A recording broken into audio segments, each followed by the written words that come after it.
하나님의 사랑을 나누고 전하리. 내가 심긴 자리, 내가 있는 그곳에서 하나님의 축복을 나누고 전하리. 하나님 내게 주신 특별한 사명, 하나님의 사랑과 축복을 나누고 전하는 것.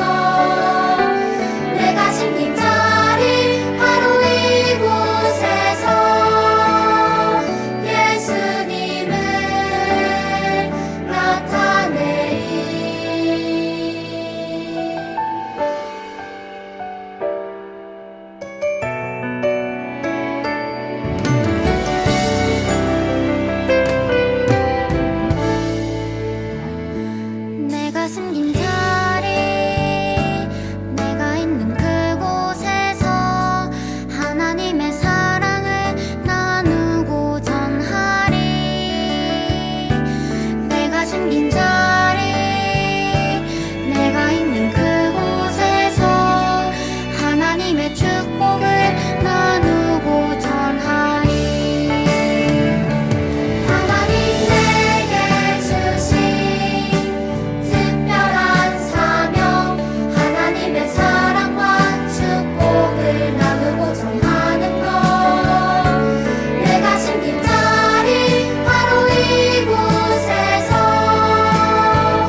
하나님 감사합니다.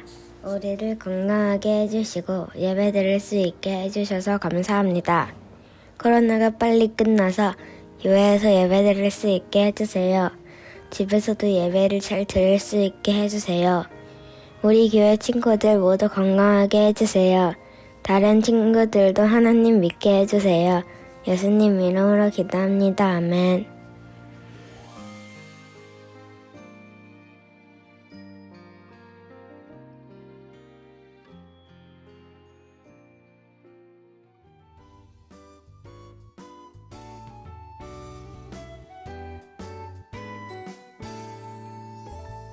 친구들 안녕하세요. 우리 친구들 지난 일주일 동안도 잘 지내고 있었나요? 우리 친구들 또 목자님이 주중에 올리는 공과 영상도 잘 보고 공과도 잘 하고 있는지 모르겠어요.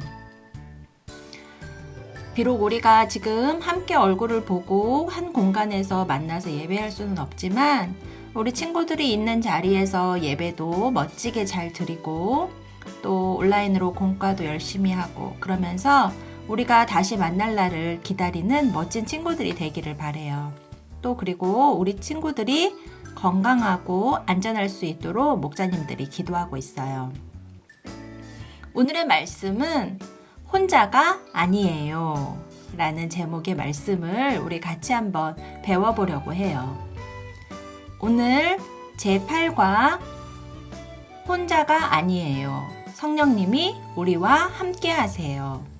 배울 말씀은 사도행전 2장 1절에서 41절 말씀, 그리고 마태복음 26장 69절에서 75절 말씀인데요. 우리 친구들과 함께 읽을 말씀은 사도행전 2장 1절에서 4절 말씀이에요. 우리 친구들이 이제 온라인 예배 때도 성경 한번 찾아보기로 목자님하고 이야기 나눴죠.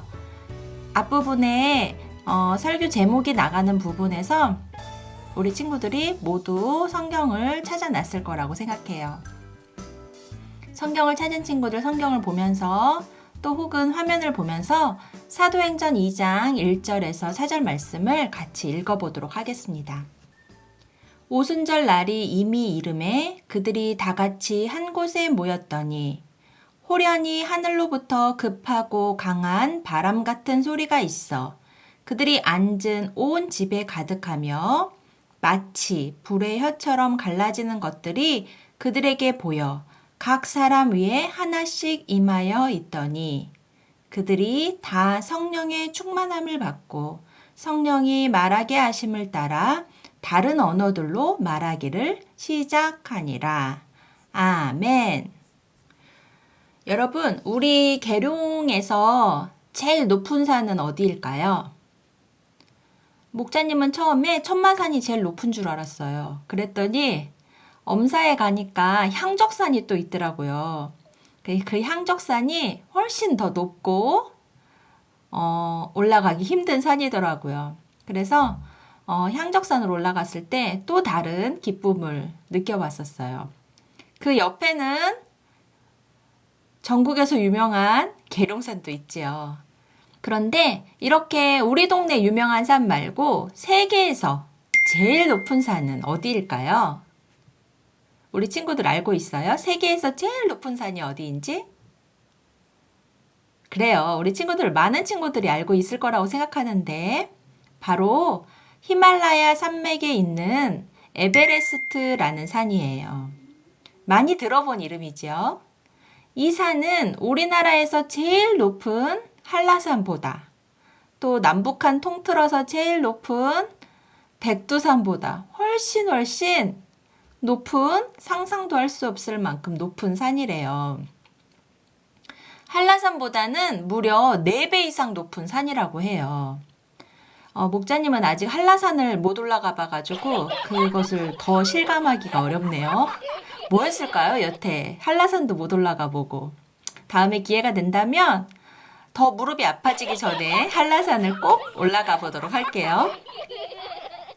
에베레스트 산은 많은 산악인들에게 최종 목표와도 같은 그런 산이에요. 하지만 그곳의 정상에 오르는 것은 그만큼 결코 쉬운 일이 아니겠죠. 아무리 좋은 장비를 갖추고 꼼꼼히 계획을 세워서 도전해도 실패하는 경우가 많아요. 그럼 세계 최초로 에베레스트 정상에 오른 사람은 누구일까요? 바로 에드먼드 힐러리라는 뉴질랜드 사람이래요. 그는 지금으로부터 약 70년 전인 1953년 5월, 그렇게 생각하면 에베레스트 정상에 처음 오른 날이 그렇게 오래 옛날 일은 아닌 것 같다는 생각도 드네요. 1953년 5월. 오랜 준비와 노력 끝에 에베레스트 산 정상에 우뚝 섰어요. 하늘을 나는 새도 넘지 못한다는 에베레스트 산을 처음으로 정복하는 영예를 얻게 된 거예요. 뉴질랜드에서는 자신의 나라를 세계에 알린 에드먼드 힐러리를 얼마나 자랑스럽게 여겼는지 뉴질랜드 지폐에 그의 얼굴을 새겨 넣어서 위대한 업적을 기념했어요. 지폐에 얼굴이 들어가는 건 정말 그 나라에서 인정하는 훌륭한 사람들만 들어갈 수 있잖아요. 그런데 이분은 뉴질랜드 지폐에 얼굴이 들어가 있대요. 그런데 에드먼드가 에베레스트 정상에 오르는 순간까지 그는 혼자가 아니라 그와 함께한 특별한 사람이 있었어요. 바로 셰르파로서 에드먼드와 함께 산에 오른 텐징 노르가이라는 네팔 사람이에요. 셰르파는 히말라야 지역에 사는 한 부족의 이름이래요. 등산인들의 짐을 챙기고 길을 안내해주는 등산 안내자를 뜻하기도 해요. 셰르파로 참여한 텐징 노르가이는 에드먼드가 정상에 오를 수 있도록 모든 것을 도왔어요. 에드먼드 힐러리가 아무리 강인한 체력과 정신력을 가졌다고 해도 텐징 노르가이가 없었다면 결코 위대한 업적을 이룰 수 없었을 거예요. 여러분 지난 시간에 배운 것처럼 하나님은 우리를 예수님의 증인으로 부르셨고 우리에게는 복음을 전할 사명을 주셨어요. 그런데 이 일은 우리 혼자 힘으로 할 수 없기 때문에 하나님이 우리와 항상 함께 할 분을 보내셨어요. 셰르파가 등산가들과 함께 산을 오르며 그들을 돕고 안내하는 것처럼 항상 우리와 함께하며 도우시는 분이 계세요. 그분은 누구일까요? 우리는 누구와 함께 복음을 전해야 되는 걸까요? 이 질문에 대한 답이 바로 하나님의 말씀에 있어요. 제자들이 경험한 놀라운 일을 통해 하나님은 우리에게 이렇게 말씀하고 계시네요. 함께 읽어볼까요? 성령님과 함께 복음을 전하라. 많은 제자들이 지켜보는 가운데 부활하신 예수님은 하늘로 올라가셨어요. 그 후 유대인의 큰 명절 중 하나인 오순절이 되었어요.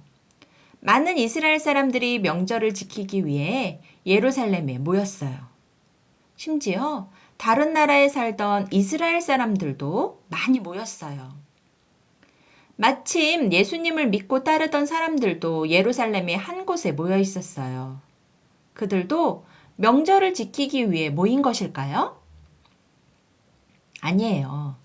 그들은 함께 모여 예수님이 약속하신 성령을 기다리고 있었어요.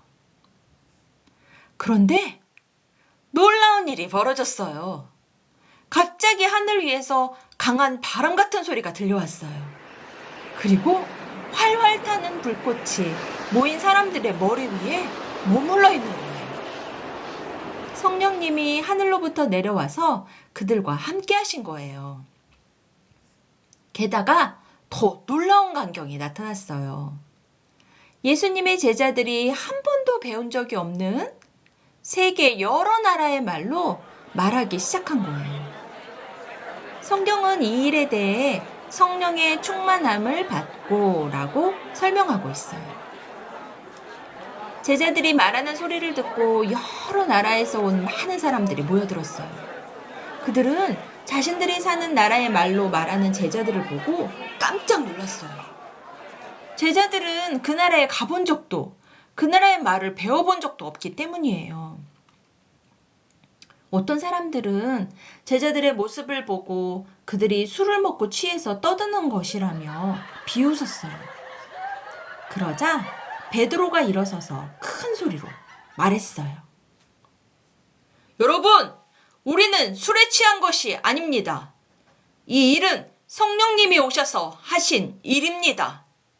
여러분은 예수님을 십자가에 못 박혀 죽게 했지만 하나님은 예수님을 다시 살리셨습니다. 우리가 바로 예수님의 증인입니다. 여러분은 하나님이 보내신 구원자가 바로 예수님이신 것을 믿어야 합니다. 성령님이 베드로와 함께 하시며 도우시자 베드로는 담대하게 복음을 전할 수 있었어요. 사람들은 베드로가 전한 복음을 듣고 자신들의 잘못을 깨달았어요. 그래서 베드로에게 물었어요. 이제 우리는 어떻게 합니까? 베드로가 말했어요. 모두 회개하고 예수님의 이름으로 침례를 받아 죄 용서를 받으십시오. 그러면 여러분도 성령을 선물로 받게 될 것입니다. 성령을 선물로 받게 된다는 말은 곧 구원받는 하나님의 자녀가 된다는 뜻이기도 해요. 베드로의 말을 듣고 무려 3,000명이나 되는 사람들이 회개하고 침례를 받았어요. 그리고 그때부터 예루살렘에는 예수님을 믿는 사람들이 점점 많아지기 시작했어요.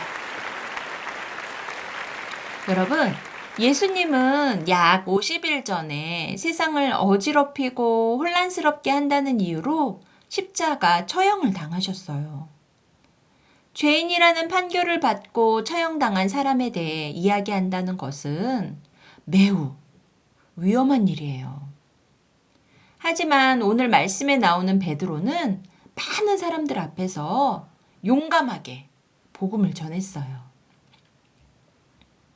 예수님이 잡히신 날 새벽 두려운 마음에 예수님을 모른다고 3번이나 거짓말을 했던 베드로가 예수님이 십자가에 달려 죽으실 때에는 사람들을 피해 숨어 있었던 그 베드로가 어째서 이렇게 담대히 복음을 전할 수 있게 된 것일까요? 그렇죠. 바로 성령님이 함께 하시며 도와주셨기 때문이에요. 복음을 전하는 일은 영혼을 살리는 일이기 때문에 사람의 지혜와 힘으로는 할 수가 없어요. 아무리 똑똑한 사람, 사람들에게 많은 영향을 끼치는 사람이라고 해도 자신의 힘으로 영혼을 살릴 수는 없어요. 이 일은 오직 성령님이 하셔야 해요. 예수님도 복음을 전하며 이렇게 말씀하셨어요. 주의 성령이 내게 임하셨으니 이는 가난한 자에게 복음을 전하게 하시려고. 누가복음 4장 18절에 있는 말씀이에요. 기쁜 소식이 있어요. 예수님과 함께 복음을 전하는 성령님. 베드로에게 찾아오셔서 용기와 능력을 주신 그 성령님이 우리와도 함께 할 것을 약속하셨어요. 그래서 우리는 스스로의 지혜와 힘으로 복음을 전하는 것이 아니라 성령님과 함께 성령님이 주시는 도움으로 복음을 전할 수 있어요. 예수님의 증인은 혼자 복음을 전하지 않아요. 성령님과 함께 그리고 예수님 안에서 하나가 된 믿음의 가족들과 함께 담대히 복음을 전할 수 있어요. 오늘 말씀을 마음에 새기며 우리 같이 오늘의 포인트를 외쳐볼까요? 성령님과 함께 복음을 전하라. 다 같이 기도하겠습니다. 하나님, 때로 우리는 복음을 전하는 것이 힘들고 어렵게 느껴져요. 하지만 오늘 성령님이 우리와 함께 하시며 복음을 전하도록 도와주신다는 것을 배웠어요. 이것을 확실히 믿고 언제나 성령님과 함께 복음을 전할 수 있도록 도와주세요. 예수님의 이름으로 기도합니다. 아멘.